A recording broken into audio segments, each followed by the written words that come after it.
What's going on, guys? Last night's WWE Monday Night Raw for April 14th, 2014 had different events and multiple different matches take place, including a tournament for the Intercontinental Championship match. But to start off the night, we had a great promo shown of the memories from the Ultimate Warrior's great career. Emotional with all the WWE superstars and WWE Universe reflecting on the Ultimate Warrior's great moments throughout his career. It was great how the WWE superstars wore like Ultimate Warrior t-shirts reflecting on his memories, and how WWE put together some clips from the best matches that Ultimate Warrior put on in his career, not only to begin the show, but also throughout the show. But as I mentioned, WWE had an Intercontinental Championship #1 Contender tournament that will run on next week, and then have the finals the following week, then go on to face Big E for the championship at Extreme Rules, WWE's next pay-per-view. The first match of the tournament was Rob Van Dam versus Alberto Del Rio, where Rob Van Dam was successful, moving on to the next round. Ryback and Curtis Axel, which this match was pretty shocking. Ryback and Curtis Axel defeated Cody Rhodes and Goldust. Now, Cody Rhodes and Goldust weren't on WrestleMania for the WWE Tag Team Championships, which was a total disappointment for me, but the man who beat them last night on Monday Night Raw, Ryback and Curtis Axel, were in the match, and Los Matadors were in the match, which also didn't make sense to me. So maybe they did something backstage, WWE making them lose to Ryback and Curtis Axel and not putting them in WrestleMania match. They were in WrestleMania, the Andre the Giant Memorial Battle Royal, but not in the WWE Tag Team Championship match, which didn't make sense to me at all, and didn't make sense to tons of you as well. But nonetheless, Ryback and Curtis Axel shockingly defeated Cody Rhodes and Goldust. Paige, WWE's Divas Champion, who debuted last week and became WWE Divas Champion on her debut match last week on Raw, defeating AJ, returned last night Monday Night Raw with the belt, defeating Alicia Fox in a non-title match.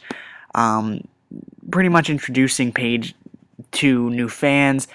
She is an NXT Diva, NXT Divas Champion, and now Divas Champion in WWE, as she defeated AJ last week on Monday Night Raw. Batista and Randy Orton for the second straight week went up against the Usos for the WWE Tag Team Championship match, but ended in disqualification for the second straight week as the Shield came out and attacked Batista and Randy Orton, which led to the main event, in which we will speak about a little bit later. We have WWE's next match in the WWE Intercontinental Championship Tournament. Cesaro defeated Mark Henry. Paul Heyman had a promo before the match talking about how the Cesaro is the king of swing, and just pretty much hyping Cesaro up, and heel tactics talking about how Brock Lesnar defeated The Undertaker at WrestleMania. Alexander Rusev continues his vicious streak. The Bulgarian Brute defeated Xavier Woods in a quick match. After the match, Rusev attacked Xavier Woods' partner, R-Truth. Another match in the tournament, we had Sheamus defeated Jack Swagger. Jack Swagger, this actually brings you back to the other video. Actually watching this, I didn't realize this until actually just now as I speak, how I made that the previous video on this channel about Jack Swagger and Big E, how he won it at the WWE live event, how showed this past weekend if Jack Swagger was going to become Intercontinental Champion anytime soon. But now, since he lost to Sheamus in the tournament, it doesn't look that good. Doesn't look too well for Jack Swagger winning WWE Gold anytime soon. But please check out the previous video on this channel talking about how Jack Swagger, in my opinion, deserves gold, and did win the Intercontinental Championship this past weekend WWE live event, but was reversed, and Big E did retain. It was set up to be Big Show versus Damien Sandow. Damien Sandow cut a quick promo, and Big Show just came out and knocked him out. It was just that simple. Time filler. Damien Sandow, ever since he lost against John Cena and the whole Money in the Bank briefcase thing, Damien Sandow has pretty much just been a jobber, and I honestly don't know what's going on there.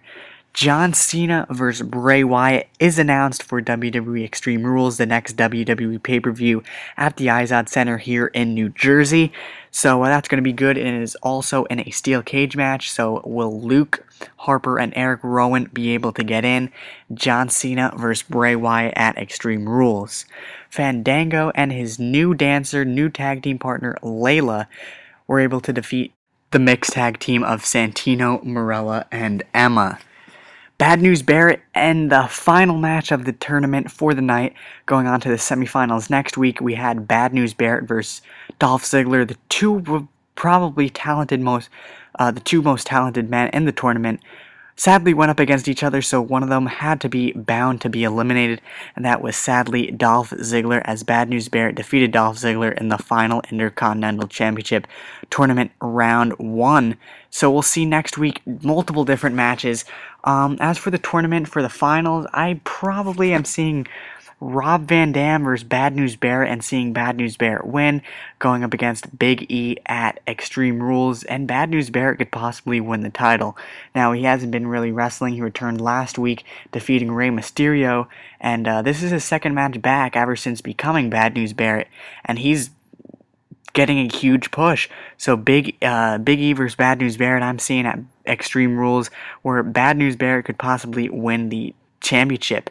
The Shield versus Del Rio, Swagger, Barrett, Rusev, Fandango, Ryback, Curtis Axel, Titus O'Neil, and 3MB was the main event made by Triple H and Stephanie McMahon following Randy Orton versus Batista and Randy Orton and Batista versus the Usos, which the Shield interfered. That was the consequence. Since the Shield interfered, they had to go up against 11 men, those being the ones I just mentioned, and they pulled it off. The Shield were able to fend them off for a little bit until the music hit. Evolution, Randy Orton, Triple H, Batista, all back again, known as Evolution. Evolution's music hit. They came out.